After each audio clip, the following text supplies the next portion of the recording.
All right, another 30 seconds or so, and we'll hope that everybody's gotten settled and we'll get started on our webinar today.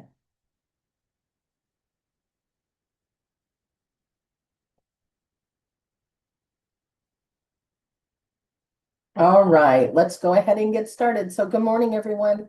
My name is Becky Anderson, and I'm actually located in Missouri, and I will be your trainer today. I've been a consultant in environmental health and safety topics for the last 18 years. Prior to that, I've worked at government agencies. I've worked in industry. I was a volunteer firefighter EMT for a few years and worked actively with the emergency response community.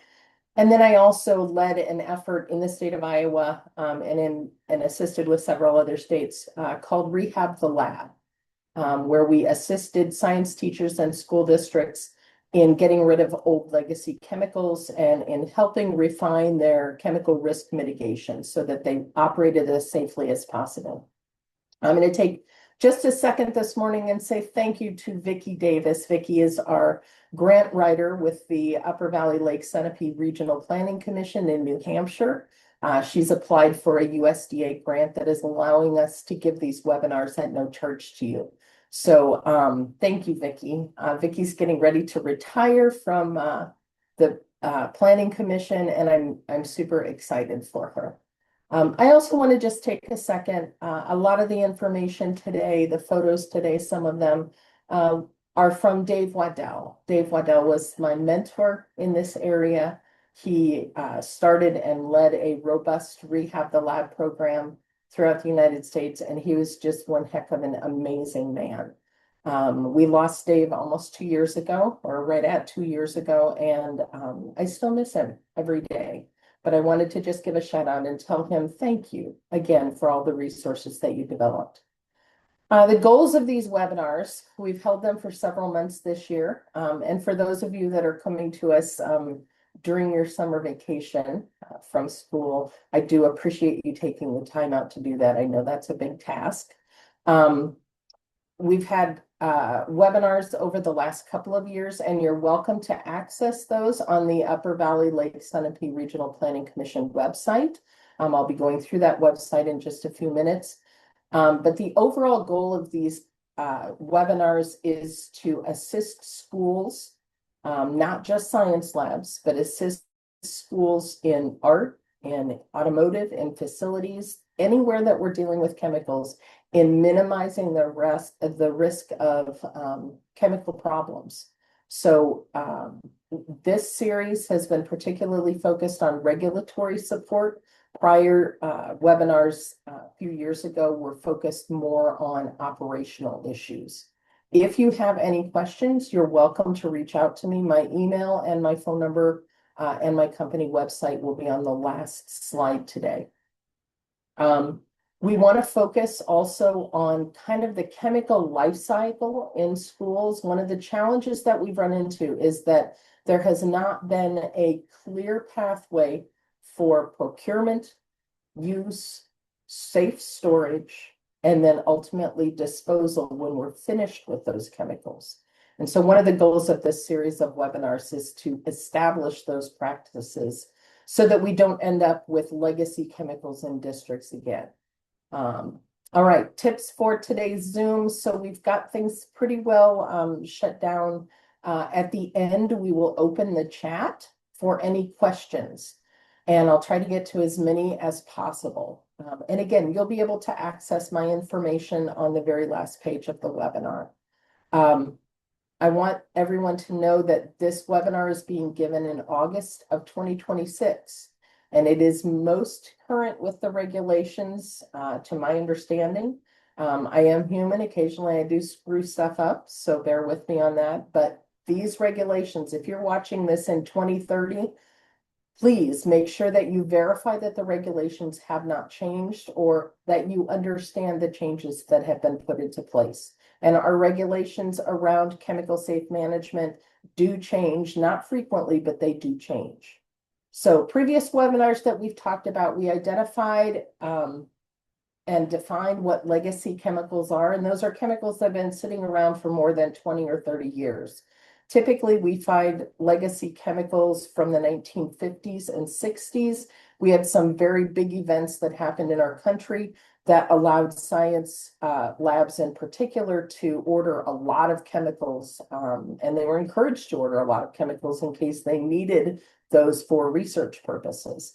What we found is that those chemicals are frequently still sitting on shelves in schools. And so now they're 70, 80 years old, they've become unstable. They're eating their way out of their containers. There are a lot of really big challenges with learning to deal with those legacy chemicals. So I would encourage you, if you have not gone through a large lab cleanup and you have some of those really old looking containers, please don't just go in and start moving them around. Watch the webinars, build some understanding, and reach out if you need some guidance. We want to make absolutely certain that nobody is moving things that are going to get them into trouble. So we've talked about legacy chemicals. We've talked about putting in purchasing plans or purchasing policies so that we don't end up with the same problem again. And then we've also talked about starting to build a team, preferably at the district level, that includes a chemical hygiene officer, CHO is chemical hygiene officer, and a safety committee. And this is not just safety as in safety and security. I have a lot of confused questions occasionally, not a lot, a few confused questions from schools about, well, we already have a safety committee. Well, we want a safety committee that has an aspect of chemical management and chemical focus, reducing risk, minimizing any potential for accidents, and then properly managing, storing, disposing of those chemicals. So a safety committee with a chemical hygiene lab safety aspect to it. And again, not just in science labs. I want to make sure that everybody's real clear on that. Also includes automotive, art departments, theater departments, facilities, housekeeping, groundskeeping, maybe even the kitchen area for sanitizers, stuff like that. So this is really an all-encompassing umbrella that we want to be able to address. We've reviewed regulatory requirements in this series of webinars. In particular, we talked about how ideally we want this chemical hygiene lab safety plan to be written at the district level. We want the district to establish policies, and then more at the school or the department level, we will establish procedures. So we set the groundwork at the district level, set those expectations, and then operationally we address using standard operating procedures and using written plans at the individual school or even within the department level. We've gone over waste management regulations in some pretty high level terms. We've talked about effectively using a safety data sheet to assess risk associated with chemicals. And we've talked about toxicology and exposure and what those PELs and RELs and all those abbreviations in the safety data sheet mean, and how you can use that information to make sure that you're mitigating and minimizing risk as much as possible. If you want the entire series of webinars, there's a website. Basically, if you go out to a YouTube, to the search engine, and you type in UVLS RPC school webinars, they come up. It's pretty fantastic. So they're very accessible to you. Today, what we're going to talk about is we're going to really dive deep into that chemical hygiene lab safety plan. Now, if you read the OSHA code, the section of the OSHA code that we're going to be working in is the laboratory standard or the lab standard. It's in the 29th Code of Federal Regulations, 1910, 1450. And I'll go over that several times so you have that citation. The lab standard is the overall umbrella section of code. It's where the regulations are. We are going to dive into one section of the lab standard, which is the chemical hygiene plan section. I refer to this as the chemical hygiene lab safety plan. I find that when I go to schools that are unfamiliar with OSHA language, that when I say you need a chemical hygiene plan, they get really confused and say, what does hygiene have to do with chemicals? So by adding in lab safety into that title, it really clarifies things. There are 8 required components in the chemical hygiene lab safety plan, and we're going to walk through 4 of them today. We will walk through another 4 of them during our next webinar in 2 weeks. This chemical hygiene lab safety plan is a really comprehensive document. It is, in my opinion, and I work with a lot of industries still where we're writing OSHA plans all the time, or updating plans all the time. I believe the chemical hygiene lab safety plan is the most comprehensive, one of the most comprehensive that I deal with. There's about 3 that are really detailed and and contain an enormous amount of information. And this is one of those documents.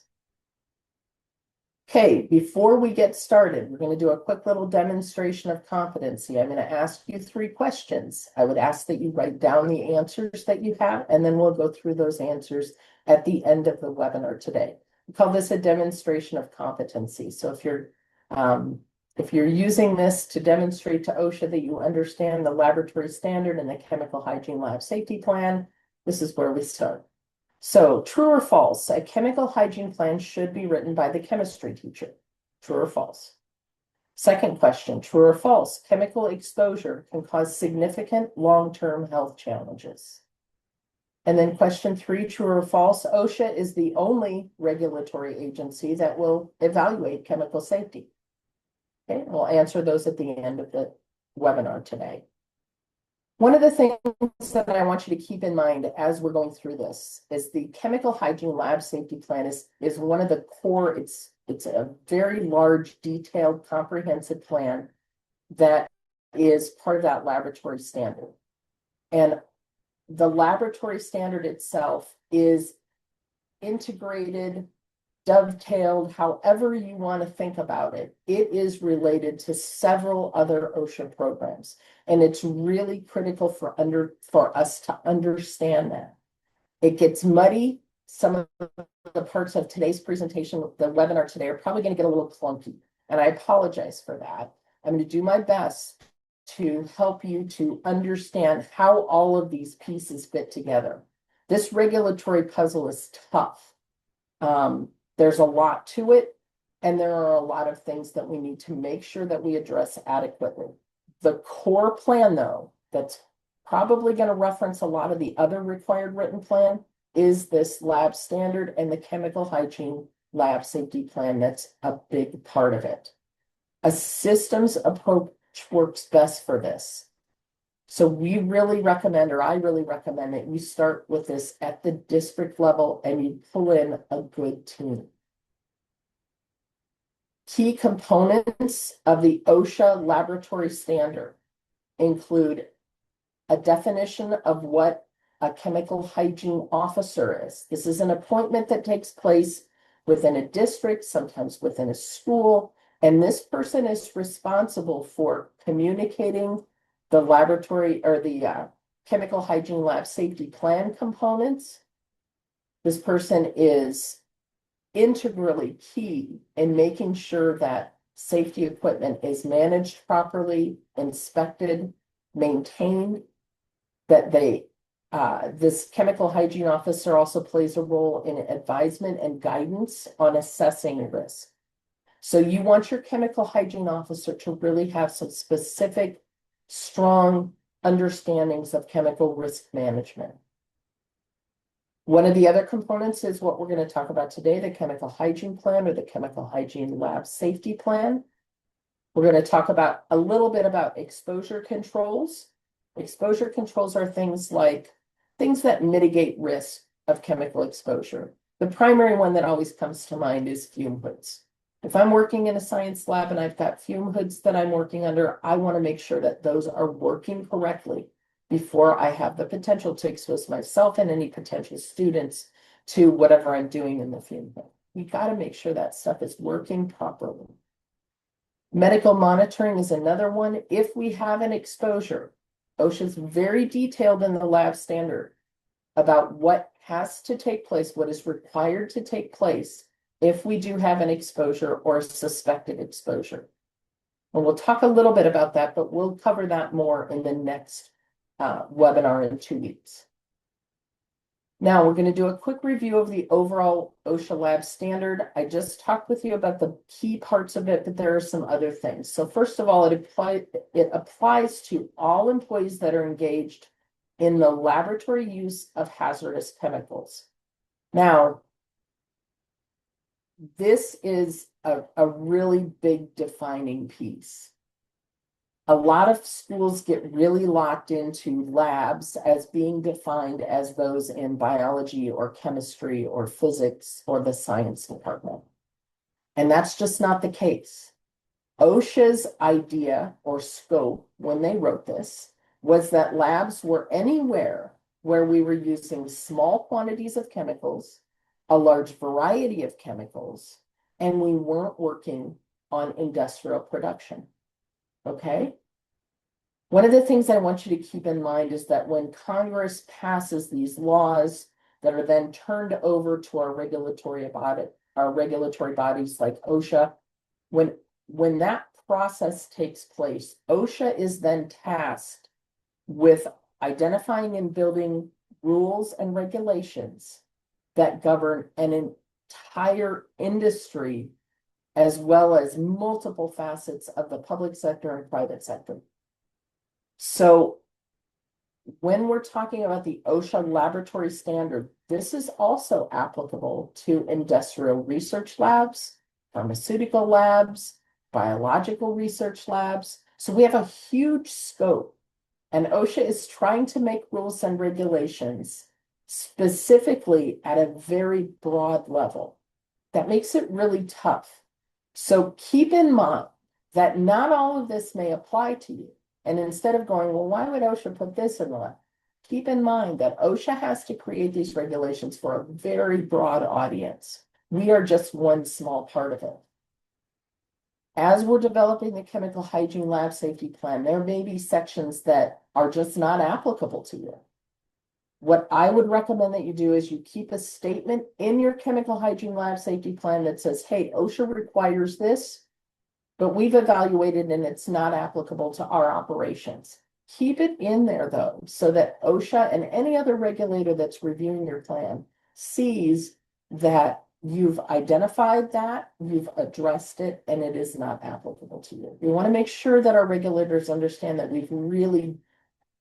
we understand what the expectations are. Some of the other pieces and parts of the laboratory standard include employee exposures have to be maintained at or below the permissible exposure limit. The permissible exposure limit can be found in the safety data sheet. So I frequently get questions from teachers on, well, if we're already dealing with the OSHA hazard communication plan, which requires us to have an inventory and safety data sheets and labels and other things, why do we still have to deal with the lab standard? The lab standard actually, by default, says, you know what, you're going to use the resources in that hazard communication plan to robustly address your lab safety, your chemical hygiene program. So that's why you see the umbrella there. That's just my little depiction that says the lab standard is one of those overarching regulatory packages or processes. And then under that, one piece of it is the chemical hygiene plan. And that dovetails with the regulations that we see in the written personal protective equipment plan, in a written respiratory protection plan, in hazard communication plan, and in your emergency response plan. So they all work together, and that can be hard to understand. It can be hard to comprehend, and it can get really muddy really quickly. So as you're sitting down to write your chemical hygiene lab safety plan, make sure that you understand clearly what the specific expectations are, and we'll go over them. And then how also does that integrate with other written plans that you have or that you need to put into place?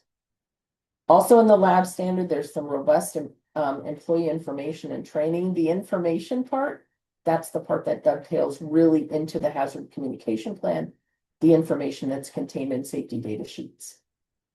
It requires hazard determination, control measures. By control measures, we're talking about strategies, engineering controls, personal protective equipment, things that we put into place, practices or items that we put into place to minimize your exposure to chemicals.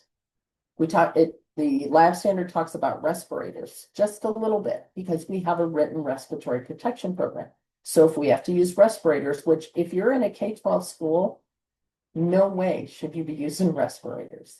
I believe that if you are required to use a respirator to minimize your risk of exposure, I think you need to seriously question the practice that you're doing and determine whether or not it's safe enough to be operating that and using that chemical in a K-12 school setting.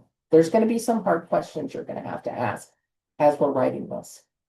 And then OSHA also defines the record keeping requirements for the OSHA lab standard as a whole. And that's another piece that I would recommend be managed in policies at the district level. Okay, when we dive into the chemical hygiene plan or chemical hygiene lab safety plan specifically, this is what we're looking at. And I'm happy to share this table with you. Again, you'll have my email and you'll have my phone number at the last slide of the presentation. You're welcome to reach out to me, and I'm happy to share this with you. It's just a summary of what the different, OSHA refers to these as elements. So there are 8 elements that are required to be covered in the chemical hygiene lab safety plan. The first one is standard operating procedures, then control measures, safety and emergency facilities and equipment, training and information. And we're going to go through, we're dividing this in half. So we're going to go through 4 of them today and 4 of them in 2 weeks, because I want you to understand specifically what the expectation is that you include in your written plan. All right, moving on. This is super confusing, okay? Unfortunately, we're in a situation where all of the regulations across the country are not the same. They can vary depending on whether you're working in the private sector or the public sector. They can vary depending on what state you're in. Some states adopt federal OSHA regulations directly. Other states say, you know what, we're going to follow the federal ones, but we're going to add in some specific state requirements to make it more robust. In some states, the federal plan only applies to private sector employees. So if you work in a public school district, you may not be covered by this. In those states, occasionally we'll have other agencies that will step up and go, you know what, a chemical hygiene lab safety plan is a good idea. We're going to pass legislation under our code at the state in a different department, Department of Ed, Department of Labor, doesn't really matter, but it's there. So, and I cannot advise you on a state-to-state basis. I know Iowa's regulations. In Iowa specifically, what we have is we've adopted the federal program directly, and we have a state enforcement agency.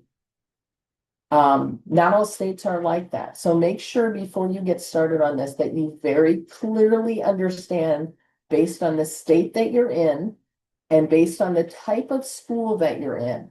If you're a private school, you may fall under different regulations and rules than public schools. So make sure that you understand that. If you need assistance ferreting through all of that, please reach out and I will do what I can to help you. I'll tell you though, it's a big confusing challenge. So make sure you understand the rules and requirements in your state.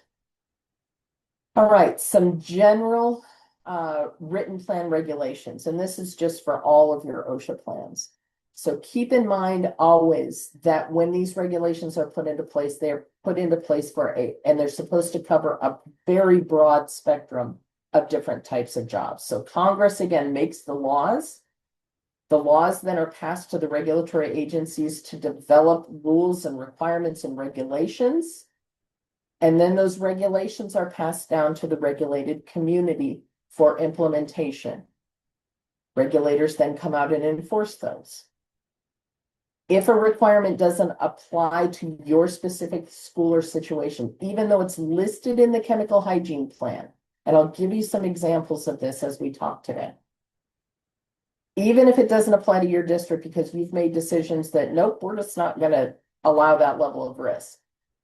Address it in your written plan and make sure that it's clear to any inspector that's reading it that, hey, we looked at this, we made the decision to not require this or not allow this level of risk. That would be a better way to state that. To not allow this level of risk. And so this section of code doesn't apply to us. And then document that in your plan. And as I'm talking through this, I'm thinking about OSHA's definition of particularly hazardous substances. Okay, and we'll talk more about that, but that's what I want you to keep in mind. As you're writing any of your OSHA written plans, they need to be short and succinct as possible. They're going to have a lot of volume of content just because of all the requirements. So keep the language as short and as succinct as possible.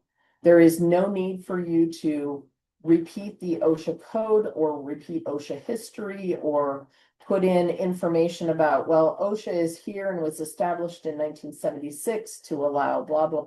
We don't need to do any of that. The OSHA guys know what they're there for. All right. We don't need to repeat the code. I see a lot of school districts previously, historically, have spent quite a bit of time and put a lot of language into that, and it's just not necessary. We want to get right into the meat and potatoes of things and say, and show those inspectors, this is the requirement, this is how we're meeting it. That's what your focus needs to be. Organization of your plan is key. You want to be able to show those regulators very specifically where the code requirements are in your plan, and I'll show you a trick on how to do that. And then keep in mind, this can be really overwhelming, especially if you're in a district that hasn't attempted to do this. Or I'm working with one district currently that they haven't updated their plans since, I think it was like 2005. They're outdated, they're very wordy, they don't necessarily cover the code requirements. It can be very overwhelming. So we're going to take very small pieces and we're going to make small steps. And once we get to the end of those small steps, you'll be amazed. All of a sudden it's like, okay, the light bulb goes off, we're now in compliance. That's what we need to do. If you're in industry and you've invited OSHA in for I always call it a white hat inspection, but it's the OSHA assistance side. In the state of Iowa, we have this, and it's a really big benefit for businesses. Schools can do it as well. So something you might want to think about. But one of the things that they do is they will provide you with certain types of templates for written plans. And this is pretty much straight out of what the Iowa folks use for templates. One of the things I would encourage you to do is when you're building your plans, all of your plans, that you use a standardized header for the top. This allows you at a glance on the very first page to know exactly what plan you're looking at, who the responsible parties are for maintaining and updating and enforcing that plan within your organization, and what the dates are on the plan. I think it's really beneficial for you to use a standardized format for that. The table of contents that we're going to use or that I'm going to describe today, again, matches what OSHA uses in some of their templates for our white hat inspections or for our assessment assistance inspections. So the table of contents sections, we're going to go through the first 4 today. Now this is where things get a little clunky, all right? The table on the left shows the elements required for the chemical hygiene lab safety plan. The table on the right shows where those elements fit into each section in your table of contents for your written plan. So you'll notice it's not a 1-for-1. It doesn't match up real cleanly. This is the best and easiest and most concise way that I've found to make sure that we're meeting those requirements and still creating a document that is usable, that can be driven, policy driven at the district level and procedure driven at either the school level or even within your department or classroom. One of the things I want you to continuously keep in mind is that the scope of this plan needs to include a variety of different types of labs. So you may have biology labs, physics labs, chemistry labs. You may also have art studio, which is a lab, meets the definition. You may have CTE, career and technical education courses, such as agriculture or such as automotive. Those also may have labs. Anywhere that we're working with small quantities of chemicals in a variety of types of chemicals, and we're not working on manufacturing and production, that meets the OSHA definition of a lab. So you need to make sure that you're including those in your chemical hygiene lab safety plan. The 4 sections that we're going to talk about in depth today include Section 1, which is the written plan title, scope, and purpose. We're going to go through Section 2, responsibility and authority. Section 2 is really critical. It's going to check the box on 3 elements that are required for the chemical hygiene lab safety plan. Section 3 are the regulatory citations and reference documents. That's where we look at this as one of those umbrella plans and we say, okay, this dovetails and meets up with a number of other OSHA-required written plans. And then we're also going to cover definitions and acronyms. And I know that sounds like a simple piece of thing to add in there, but I'm going to challenge your thinking on that. Make sure that you're comprehensive enough with your definitions. On August 18th, in a couple of weeks, we will go through sections 6, 7, 8, and 9. And then on September 15th, we'll go through how to write an SOP. What are the types of SOPs that you need to think about, including as appendices for your chemical hygiene lab safety plan. Those SOPs are focused on mitigating chemical risk, not administrative tasks, but truly, what are you going to do step by step to make sure that employees and students are safe? All right. Section 1 of this chemical hygiene lab safety plan is the title, scope, and purpose. I want you to spend some time clearly defining what the scope of this plan is.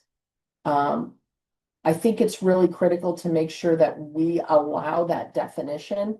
And one of the things I would encourage you to do is pull down some examples. Colleges and universities have done a very good job of implementing chemical hygiene lab safety plans. Take a look at the scope that they use.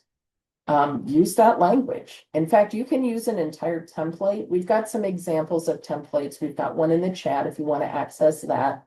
I've got some others that if you reach out to me, I can send over to you. It's fine if you have a template that you're supposed to use for your district. It's fine if you find one that works more appropriately for your district, your classroom, your situation. However, make sure that this becomes a working document that accurately reflects the policies and the procedures that you're following. Don't just substitute the name. I can't tell you how many industry folks I've worked with where I walk in and say, let me see your chemical hygiene lab safety plan. And I go, you missed Baylor University. You're not Baylor University. One of the things that I've learned over the years, this is a hard plan to write. It's hard to make sure that it encompasses everything it needs to. And it's not just that you get the plan written and set it on the shelf. The process that you go through as a district, as a school, as a department, and an individual classroom, the process that you go through to evaluate risk and understand and decide what's too risky for your classroom and what do you really need to have in place to teach good science or create wonderful artists or allow your automotive technicians to really do some work. If you're going to allow risk from those practices, you've got to be able to demonstrate how you're mitigating that risk.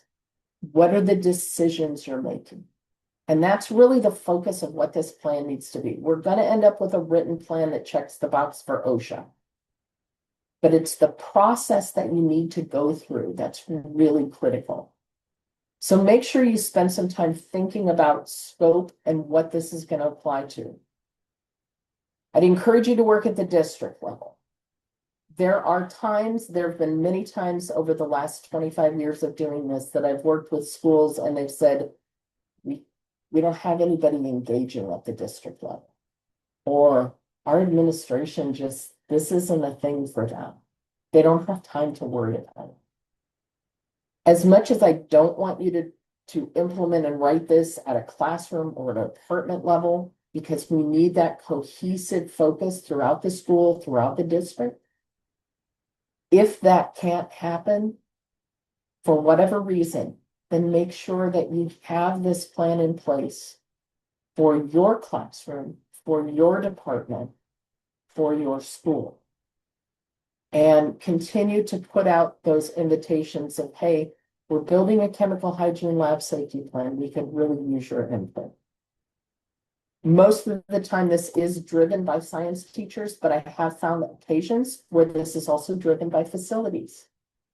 It does take a key invested champion to really move this forward.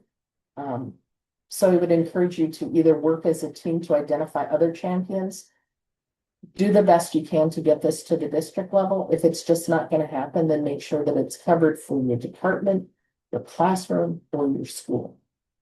And again, it's the practice of going through, learning how to identify risk and capturing what you're going to do to make sure that you, your fellow employees, and your students aren't injured.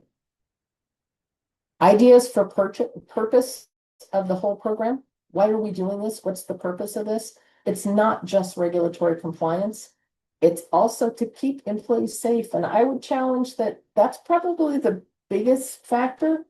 I would put that first if I was writing a chemical hygiene lab safety plan. I'd say, you know what? The whole purpose of this is to keep our people safe. Employees, students, volunteers, teachers, facilities people, all of them. We want to keep people safe from having chemical accidents and injuries. Then the second focus, in my opinion, would be regulatory compliance. I want to check the box. I want to keep our regulators happy. But more importantly, I want to keep folks safe. All right, so we've gone through section 1, written plan, title, scope and purpose. Section 2 is responsibility and authority. And again, this is why I'm going to tell you, I really think this needs to be handled at the district level for policies to be addressed. Typically, we start the hierarchy with the school board and the superintendent. And then we roll to different decision makers from there. This part of the plan, this section of the plan, checks the box on the OSHA element 7, which is responsibilities. This is really dependent on district size. If you've just got a very small district, you've got a lot of people wearing a lot of hats, it's going to be tough, but you need to define those roles and responsibilities and the authority to make change. The authority is a really critical piece because it's authority to make change, authority to implement policies and practices. It's the authority to provide funding if necessary, to improve things or to maintain equipment. And it's also the authority that if we have someone that chooses to do things incorrectly, unsafely, making bad decisions, putting people at risk, that there's the authority for consequences. All of those things need to be addressed in this section. This is just, and this is a little bit of an overwhelming slide, and I apologize for that, but this kind of gives you an idea of what that hierarchy of authority and responsibility is. Starts with the school board and the superintendent, rolls down potentially to the risk manager, to the director of facilities, and to the chemical hygiene committee. The communicator that takes those procedures or those policies and conveys them to schools, departments, and classrooms as procedures and then offers support and guidance, that's the role of the chemical hygiene officer. And then you have teachers, student employees who are treated differently than just students. Students aren't covered by OSHA. Student employees are.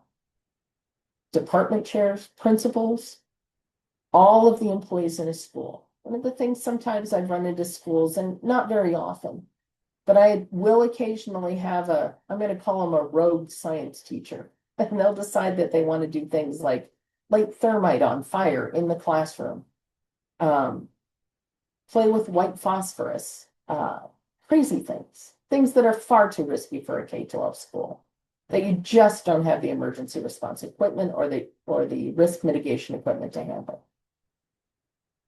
The tighter the hierarchy of the roles and responsibilities, the less frequently things like that happen. And when they do happen, we have methodologies in place then to say, hey, we're not doing that in this school, too risky.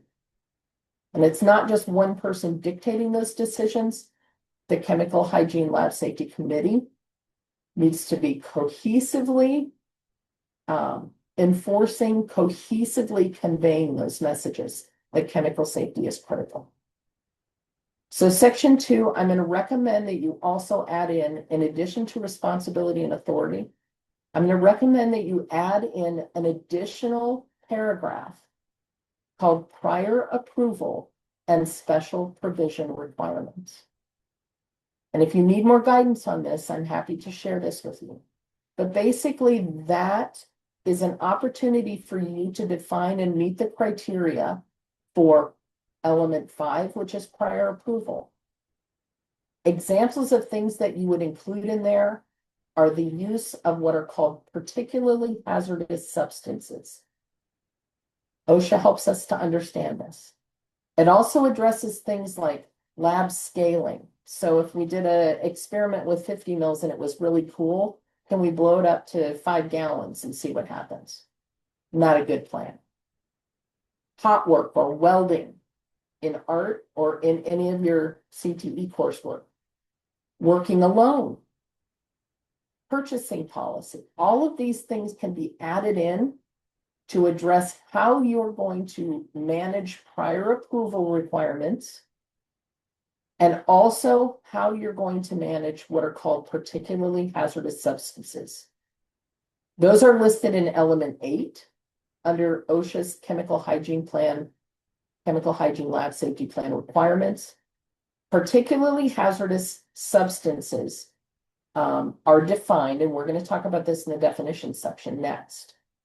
But they are chemicals that are, or procedures that are very high risk. And I'll give you some examples in the next section. So we're going to hold off and talk about that in the next section. But this section, under responsibility and authority, gives you the opportunity to say, hey, if it's on let's make a list of our particularly hazardous procedures and chemicals. And if it's on the list, there's a lot of things that need to happen from a risk management perspective before we bring them into the school, before we start using them.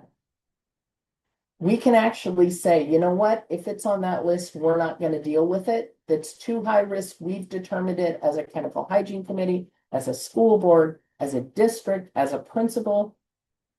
If it's too high risk, we don't bring it in and use it. That would be one of those things then that OSHA says, you know what, you've got to tell us how you're handling PHSs. And if you can say, you know what, we've identified PHSs, it's in appendix whatever, and we're just not having them in school. Answers the question, shows OSHA that you've thought about it. You've got to make sure it's comprehensive. And keep in mind, we also have to teach good science, good art. There may be some PHSs that we decide that the value of being able to teach those concepts to students does outweigh the risk. We've just got to make sure that we're handling the risk appropriately, that we have the things in place, that we have the procedures in place, and that we have the knowledge in place to mitigate that risk as much as possible.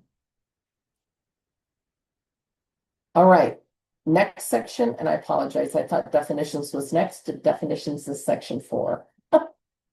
The next section that we're going to talk about are regulatory citations and reference documents. This is a short section. This is pretty easy.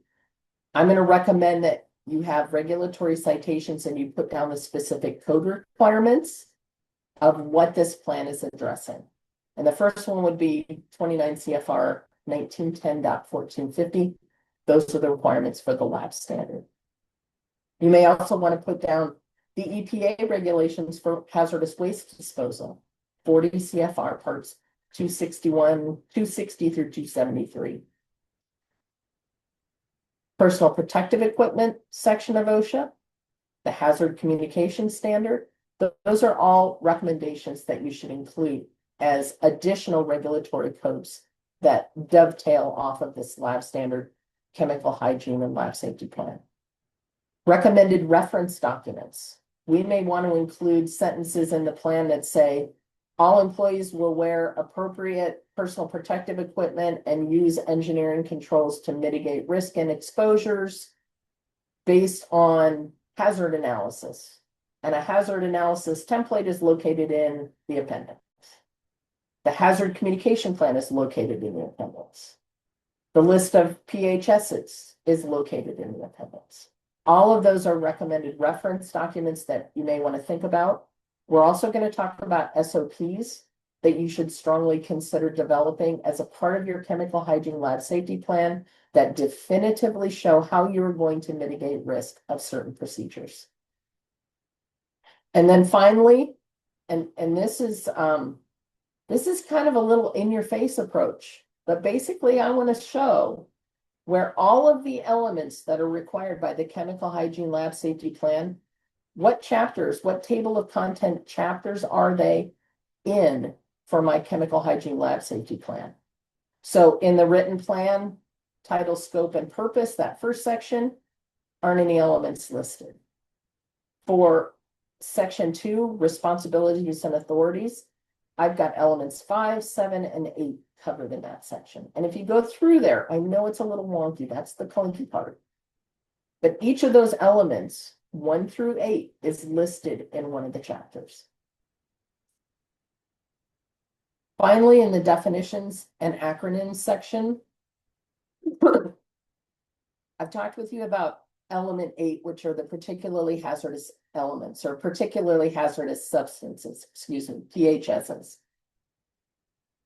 These include things like carcinogens, reproductive toxins, acute toxins, and I would recommend that you start identifying those and that you commit that you evaluate PHSs very thoroughly before you decide to allow those to happen in your school district, in your classroom. Do we really need to use those? Do we really need to teach students lessons to have them conduct certain procedures? Is there a safer alternative that we can implement? So this is going to require some thinking. And everybody just kind of goes, definitions, sections not important. That's an easy one to put together. Copy and paste it out of OSHA. I'm going to encourage you to engage your brain and think about it. What are the things that we do in your classroom, in your department, in your school, in your district that present risk? Are there other options, or do they present enough value to you, to teaching students, that we can go ahead and implement them, but with super safe precautions?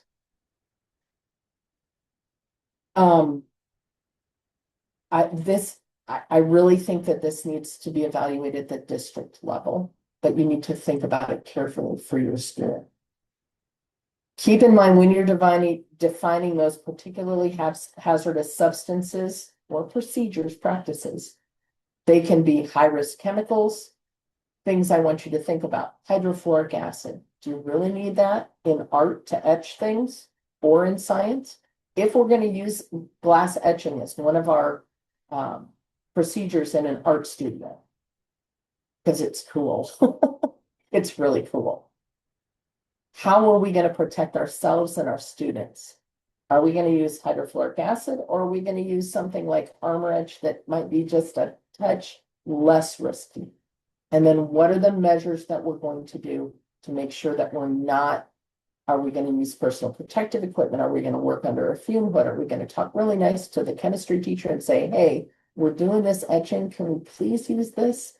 And then are we going to have the special precautions on site that we need? If we have a splash of hydrofluoric acid and it's on a student, what's the procedure we're going to do to get the emergency responders there as quickly as possible? There are some specific interventions that are required for hydrofluoric acid burns. Are we going to have those on site? Those are things you need to think about. Benzene, formaldehyde. Lots of potential problems with exposure to formaldehyde. I know a lot of people just kind of blow that off. Please pay attention to it. Please look into it. It's a sensitizer. It's an irritant. It's carcinogenic. Lots of times it has methanol in it, so it's flammable in addition to being corrosive. Things you need to think about. Are we working with human blood? Are we going to just do the little blood finger prick test? How are we preventing exposures? If we're talking about an advanced AP level or collegiate university level biological lab, are we dealing with microbes that required us to have a biological safety lab protocol? Are we working with things like ether or thermite or perchloric acid or mercury compounds? So a whole slew of things that we need to think about. High-risk practices, we need to address things like welding, hot work. If we're mixing dry glazes in an advanced and AP art class for ceramics, is it really worth the risk of mixing those and the potential exposure to heavy metals that may be included in those glazes or the silicates that are in the glazes? Are we doing flame testing with open solvents? The rainbow flame test has caused more injuries to students and teachers and more problems. And we have good alternatives that still teach flame testing. We have much better alternatives than lighting the ethanol or the methanol or the propanol on fire. Are there chemicals that can be defined by the class? So instead of making a list of chemicals, can we just say, you know what, we're going to evaluate anything that's a peroxide former, and we're not going to have that on site. We're not going to use those. Are there things that are reproductive toxins? We're just not going to have those on site. So this is a point when you're putting in those definitions that you can say PHSs are defined by our district as this, whatever that definition is that you develop, or you can take the OSHA definition and use it, and then refer back to appendices where you more substantially identify and document it. Now, I'm a scientist at heart. I've always been a scientist. I'm a bench research chemist. I've had years of having really exciting, amazing lab experiences. And I believe firmly that we do need to allow, especially our upper level students, our advanced students, they need to have opportunities to work with chemicals of risk and to learn to work with them safely. One of the best things that you can do is engage your AP students in a risk evaluation. Have them do a hazard analysis of the lab. Have them evaluate safety data sheets before you get started. Those are skills that if they decide that they want to go on, they're going to need them for university. They're going to need them for careers. So those are skills that you can engage and use time for that is really beneficial to students. A couple of other words on PHSs. I am not an advocate where we just say, you know what, here's the list of PHSs and there absolutely will not be these things on site, period. I'm not really an advocate for that approach. I'm more of an advocate of, you know what, if we can do it safely, if we can figure out how to minimize risk, maybe we take something and we work it at a small micro scale to still give students the experience and let them understand and learn to work safely with risk. That's the approach I would encourage you to think about and take. I would recommend also that this not be a one-person decision. This needs to be a committee decision. You need to have multiple eyes on these processes. And I would recommend that you also draft standard operating procedures defining specifically, if you are going to implement a PHS, how you're going to mitigate that risk, what steps you're going to take. And there are some requirements when we're working with PHSs under the OSHA code for chemical hygiene lab safety plan. So I would encourage you to pull up that section of code and read it thoroughly to make sure that you're meeting all of those requirements. Several years ago, I had a very interesting experience in an AP classroom, and I never would have even thought that this would be possible. This was a long time ago. And I got a call from a principal, and he said, I don't know what to do here because I think I have a really risky procedure. I think it's an illegal procedure. And my AP science teacher, who's new, just decided on a whim to do it. I said, okay, what's going on? And he said, well, we had a student parent call in and they said, we were requested, our student came home and said, we need to bring in this chemical X. And a whole bunch of students were asked to bring in chemicals from home. And when we questioned the AP teacher, he said, well, I'm going to show students how easy it is to make meth in the lab. What? I'm going to tell you, that is a PHS, and that is completely unacceptable.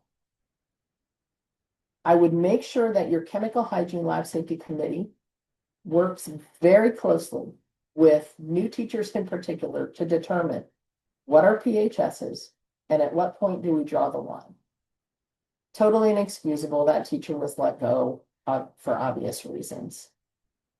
But these are the things that I just don't always see really good judgment sometimes. And using this document, using this procedure, we can eliminate some of those really poor decisions. Now, where are we at the end of today? We've addressed and discussed 4 sections of the chemical hygiene lab safety plan. And in doing those, we've checked the box on 3 of the elements, as long as you define them and meet the criteria that OSHA requires. Make sure you understand what that criteria is. So we're making good progress. And again, in 2 weeks, we'll talk about the last 4 exposure control training requirements, waste disposal procedures, and document review. And then in September, we'll talk about standard operating procedures. Where can you go for help? If you're overwhelmed, you're just sitting down, your district doesn't have one of these, Lab Safety Institute has a lot of great free resources.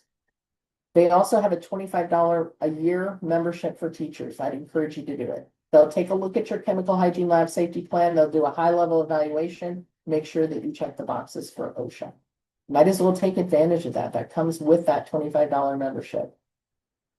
My company also assists schools in writing lab safety, chemical hygiene lab safety plans, or in reviewing them to make sure that the language is correct and that you've done as much as possible to mitigate risk. Okay, we're going to end today with this demonstration of competency. So true or false, a chemical hygiene plan should be written by a chemistry teacher. False. It's important to have chemistry teachers involved. Chemistry teachers will have more of a knowledge of risk evaluation, particularly of chemicals, a lot of times, not always, but a lot of times. So it's important to have them involved, but they should not be assigned writing the chemical hygiene lab safety plan. Question 2, chemical exposures can cause significant long-term health challenges. True, very true. And I've seen this a lot in industry. Let's not have this happen in your school. Question 3, OSHA is the only regulating agency that may evaluate chemical safety. False, absolutely false. Your insurance companies may ask questions. Your fire department may ask questions during fire inspections. If you have a spill or a release of a chemical and it gets reported to your Department of Natural Resources or your EPA, they may ask to see your chemical hygiene plan, lab safety plan. So lots of regulators may want to take a look at this. Steps you can take today: start working on this chemical hygiene lab safety plan. Make sure that you identify all of the labs and include that in the scope. Work at the district level to establish broad policies and then implement procedures at the school or the department or the classroom level. Remember, we're just taking small steps to compliance, so don't get overwhelmed. Small steps matter. And our next webinar is the 18th. So what questions? I'm going to flip over to the last slide that has my contact information. What questions? Tim, if you could open the chat, let's see if we have any questions today.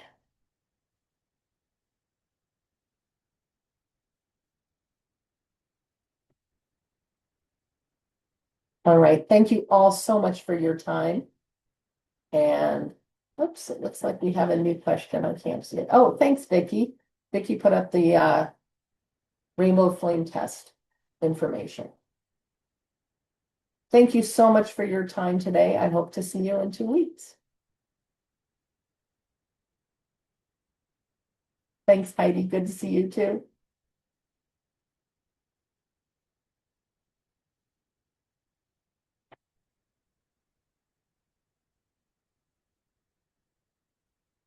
All right, Tim, I think we're good. So if you want to go ahead and turn off the recording.